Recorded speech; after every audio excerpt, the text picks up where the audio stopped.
قبولیت میں دیری کا سوچ کر مایوس مت ہو۔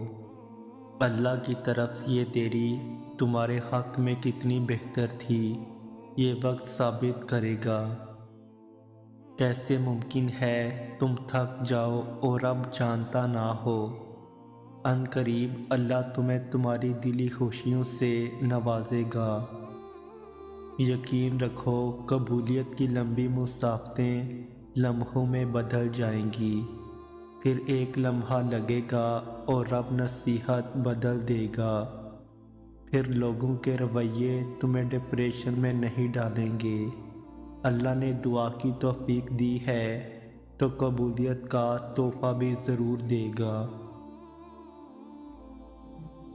نہ چاہتے ہوئے بھی کوئی دعا تمہاری زبان پر آ جانا بے وجہ نہیں، یہ تمہارا رب پر یقین ہے جو مسلسل دستک دے رہا ہے۔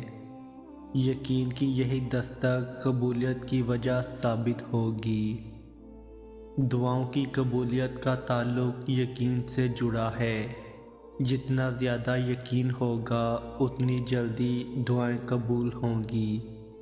دیکھنا جلد ہی معجزہ ہوگا اور تمہاری کہانی مکمل ہوگی۔ مقدر لکھنے والی ذات نے تمہاری چاہت کے صفات پر یہی لکھا ہے۔ جو تمہاری چاہت ہے وہی میری چاہت ہے، تاکہ تمہاری دعاؤں کو تمہارے نصیب کا حصہ بنا سکے۔ دعائیں تسبیح کی طرح ہوتی ہیں، تم اس تسبیح کو جاری رکھنا تاکہ تسبیح مکمل ہوتے ہی اللہ پاک کن فیکن فرما سکے۔